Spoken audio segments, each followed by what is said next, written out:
Assalamualaikum warahmatullahi wabarakatuh. Eh, jadi kali ini saya akan memberitahu mind mapping saya tentang materi statistika. Nah, eh, jadi statistika ini dibagi menjadi 4.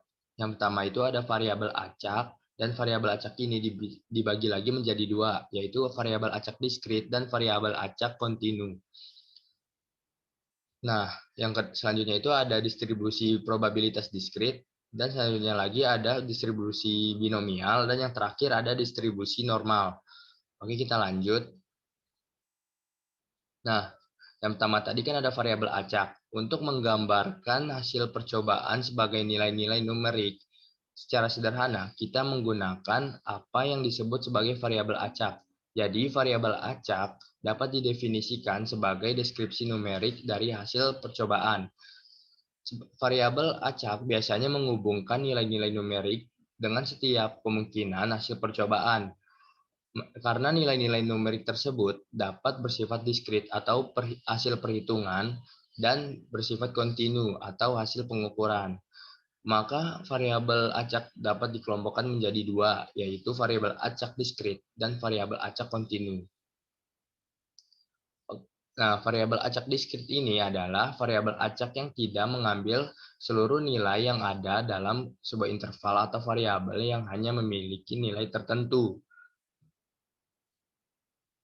Nilainya merupakan bilangan bulat dan asli, tidak berbentuk pecahan. Nah, variabel acak diskrit ini jika digambarkan pada sebuah garis interval, ia akan berupa sederetan titik-titik yang terpisah. Nah, variabel acak diskrit ini bisa diambil contoh sebagai banyaknya pemunculan sisi muka atau angka dalam pelemparan sebuah koin atau uang logam. Atau contoh lainnya itu jumlah anak dalam sebuah keluarga. Nah, selanjutnya itu ada variabel acak kontinu. Variabel acak kontinu ini adalah variabel acak yang mengambil seluruh nilai yang ada dalam sebuah interval atau variabel yang dapat memiliki nilai-nilai pada suatu interval tertentu. Nilainya dapat merupakan bilangan bulat maupun pecahan. Variabel acak kontinu ini jika digambarkan pada sebuah garis interval, ia akan berupa sederetan titik-titik yang bersambungan atau sehingga dia membentuk suatu garis lurus. Nah, variabel acak kontinu ini bisa diambil contoh itu kayak seperti usia penduduk suatu daerah, dan contoh lainnya itu panjang beberapa helai kain. Oke, di sini ada contoh soalnya. Di sini contoh soalnya itu Dewi melakukan pelemparan 2 buah dadu 1 kali. Variabel acak X ini menyatakan jumlah kedua mata dadu. Nyatakan hasil yang mungkin diperoleh sebagai variabel acak. Oke, kita jawab. Nah, jadi yang pertama itu kan diketahuinya dua buah dadu. Jadi dalam sebuah dadu itu memiliki mata dadu itu 6. Nah, di sini karena diketahuinya 2 dadu, jadi kita bisa mendapatkan nilai semestanya atau NS-nya itu 6 dipangkatkan 2 sama dengan 36. Lalu yang kedua itu diketahuinya kan variabel acak. Variabel acak X-nya itu hasil jumlah kedua mata dadu. Jadi kita bisa mendapatkan jawabannya itu yaitu 2, 3, 4, 5, 6, 7, 8, 9, 10, 11, dan 12. Oke, selanjutnya itu ada distribusi probabilitas diskrit. Nah, distribusi probabilitas diskrit ini adalah suatu ruang contoh yang mengandung jumlah titik contoh yang terhingga atau suatu barisan unsur yang tidak pernah berakhir, tetapi yang sama banyaknya dengan bilangan cacah. Syarat dari distribusi diskrit ini adalah apabila himpunan pasangan terurut X, Fx merupakan suatu fungsi peluang atau distribusi peluang peubah acak diskrit X bila untuk setiap kemungkinan hasil X-nya itu yang pertama itu Fx itu lebih besar sama dengan 0. Yang kedua itu sigma Fx itu sama dengan 1. Dan yang ketiga itu ada Px besar sama dengan X kecil atau sama dengan Fx. Nah, di sini ada contoh soal lagi. Di sini contoh soalnya kan diketahui fungsi distribusi probabilitas Px sama dengan K per X plus 1 untuk X-nya itu 0,1, 2, dan 3. Tentukan nilai K-nya. Oke, kita jawab lagi. Jadi kan diketahuinya itu kan X-nya itu 0 sampai 3 atau kita bisa tulis itu sigma X sama dengan 0 sampai 3. PX-nya PX sama dengan 1 pakai rumus sebelumnya tadi.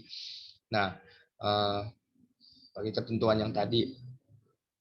Nah, jadi kan diketahuinya di soal kan diketahui PX-nya itu sama dengan K per X plus 1. Jadi X-nya itu kita masukin aja dari 0 sampai 3.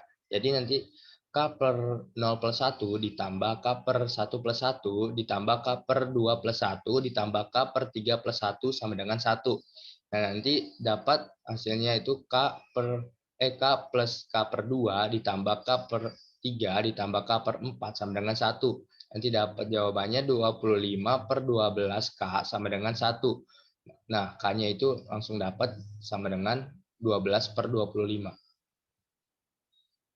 Oke, selanjutnya itu ada distribusi binomial.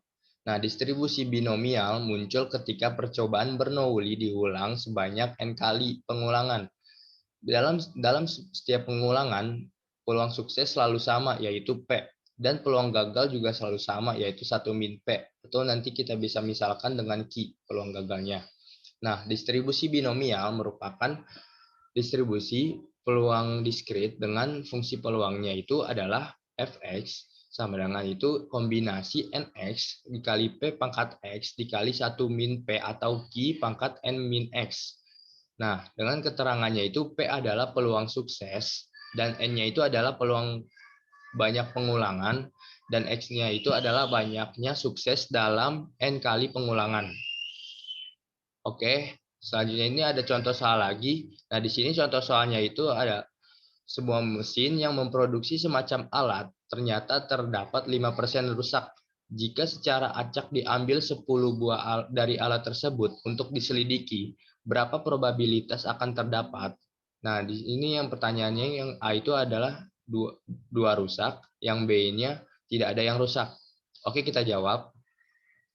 Nah, di sini kan diketahui nih N-nya itu sama dengan 10, nah P-nya itu sama dengan 5% atau sama dengan 0,05 dan Q-nya itu 0,95. Nah, Q-nya dapat 0,95 karena tadi didapatkan dengan cara dengan cara 1 min P. Jadi peluangnya itu 1 dikurang peluang berhasilnya. Jadi dapat 0,95. Nah, yang kita menjawab yang A dulu. Jadi yang ditanyakan dua rusak. Jadi X sama dengan 2. Jadi probabilitas X sama dengan 2 sama dengan kombinasi 2 dan 10 dikali P pangkat 2 dikali Q pangkat 10 min 2. Nah, nanti dapat hasilnya itu 45 dikali P-nya dimasukin 0,05 pangkat 2 dikali Q-nya juga dimasukkan jadi 0,95 di pangkat 0,95 pangkat 8. Nanti hasilnya dapat jadi 0,075. Oke, selanjutnya kita menjawab yang B. Di yang B itu ditanya tidak ada yang rusaknya. Berarti X sama dengan 0. Jadi probabilitas X sama dengan 0 itu sama dengan kombinasi dari 0 dan 10 dikali P pangkat 0 dikali Q pangkat 10 min 0. Nah, nanti dapat hasilnya 1 dikali P-nya dimasukkan, 0,05 pangkat 0 dikali Q-nya juga dimasukkan, 0,95 pangkat 10. Nanti hasilnya dapat jadi 0,599. Oke, kita lanjut. Selanjutnya itu ada distribusi normal. Nah, distribusi normal ini merupakan sebuah fungsi probabilitas yang menunjukkan distribusi atau penyebaran suatu variabel. Nah, dalam teori distribusi peluang atau probabilitas, distribusi normal ini menempati posisi paling penting pada berbagai analisis statistika. Jenis distribusi ini juga digunakan sebagai acuan untuk menghitung beberapa fenomena yang sering ditemui dalam kehidupan sehari-hari, seperti perhitungan tekanan darah, tinggi badan, perhitungan kesalahan atau error measurement, hingga penjabaran nilai IQ adalah beberapa kasus yang menggunakan distribusi normal sebagai acuan utamanya.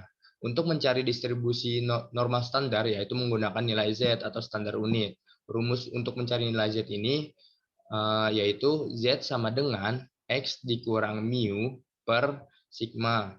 Nah, keterangannya itu Z itu adalah variabel normal acak. X-nya itu adalah nilai variabel acak, mu itu min variabel acak, dan sigma itu simpangan baku variabel acak. Oke, lanjut kita ke contoh soal lagi. Nah, di sini contoh soalnya itu diketahui suatu distribusi normal dengan mu sama dengan 50 dan sigmanya sama dengan 10. Carilah probabilitas bahwa X mendapat nilai antara 45 dan 62. Oke, kita jawab lagi. Nah, yang pertama itu dicari dulu nilai Z yang berpadaan dengan X1-nya itu sama dengan 45 dan X2-nya itu kan 62, yaitu Z1-nya. Kita pakai rumus tadi yang X dikurang mu per sigma. Jadi X-nya itu kan yang X pertama itu 45 dikurang mu-nya itu 50 per sigmanya itu 10. Jadi dapat Z1-nya itu min 0,5.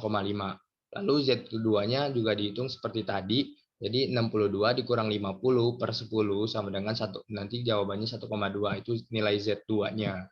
Lalu yang kedua kita mencari probabilitas X-nya di antara 45 sampai 62. Jadi sama dengan probabilitas Z di antara min 0,5 sampai 1,2. Nanti dapat hasilnya P, probabilitas Z lebih kecil dari 1,2 dikurang P, probabilitas Z kurang dari min 0,5. Nanti dapat hasilnya 0,8849 dikurang 0,3085. Nanti dapat jawabannya yaitu 0,5764. Nah, dan di sini juga ada dari pertanyaan tadi itu juga bisa menjawab grafiknya itu, yaitu grafiknya seperti ini. Nah, jadi sekianlah itu yang materi yang saya sampaikan tadi. Kurang lebihnya mohon maaf. Wassalamualaikum warahmatullahi wabarakatuh.